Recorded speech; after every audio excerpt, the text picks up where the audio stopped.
Hát az első benyomásom az volt, hogy ott mindenféle ember volt tényleg, és hogy elfogadóak. És úgy éreztem, hogy ott elfogadóbbak, mint így általánosságban a társadalom, hogy ott lehetek önmagam. És a Szalvavitánál a táborba, amikor először beléptem, már nagyon sokan voltak ott, és sokféle ember volt, sokféle problémával.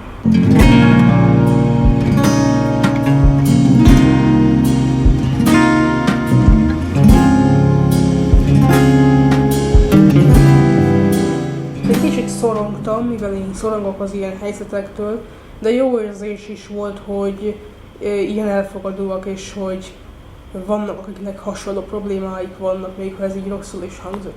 Igazából ennek a tábornak az volt a lényege, hogy a megváltozott munkaképességű fiataloknak segítsenek megszokni a munkát és a csapatban dolgozást. 2 hetes tábor volt, az első 3 napban ilyen ismerkedős játékok voltak csak, a középső 7 napban pedig munka volt, ami úgy működött, hogy minden nap kiválaszthattuk, hogy melyik csoportban szeretnénk lenni az 5 csoport közül, ami volt kertészkedés, főzés, varrás, barkácsolás és takarítás.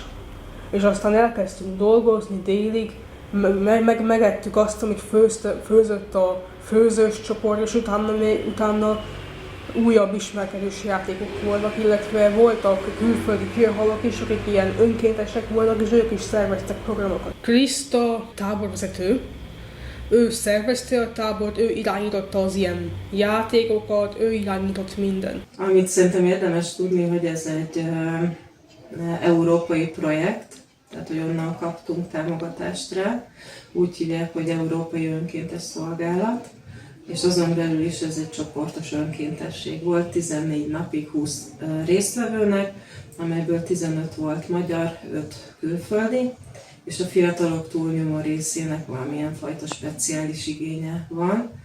És ez azért fontos, mert valójában nekik nagyon más lehetőségük nincsen arra, hogy ilyen jellegű programokban részt vegyenek. Éva, ő is hasonló szerepet töltött be. A saját magamról tanulás is benne van ebben.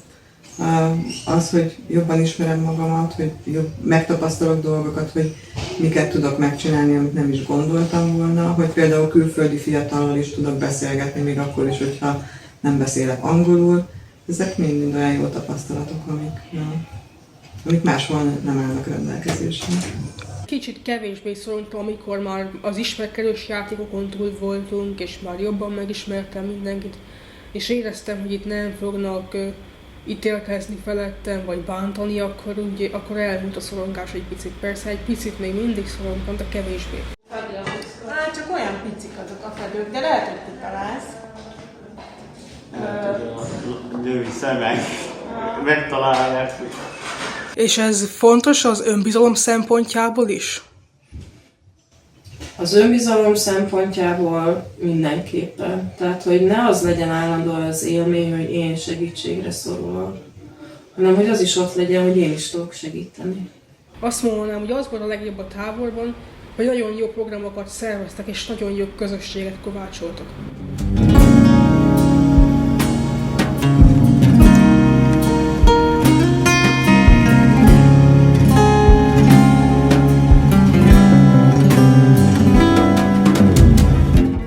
Az én szerepem a táborban az volt elsősorban, hogy filmezzek, csináljak vágóképeket, de résztvevőként is ott voltam a táborban, tehát én is főztem, kertészkedtem, barkácsoltam, én is részt vettem az ismerkedős játékokban.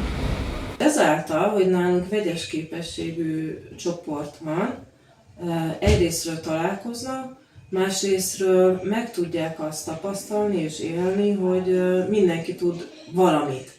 Tehát, hogy mindenki ügyes minimum egy dologban. Az ELTE kommunikáció és médiatudomány szakára járok, és autizmusban szenvedek. Ezen a szakon ismerkedtem meg azzal a tanárommal, aki megbízott ezzel, hogy én készítsem a felvételeket, és ez az alapítvány nekem nagyon jól jött, mivel én is autista vagyok, és nekem is nehézségeim vannak a munkakeresés és a munkák megtartásával, ezért nagyon hasznosnak találom a tábornak a témáját, és szerintem ez egy nagyon fontos és nagyon ritka célja egy alapítványnak.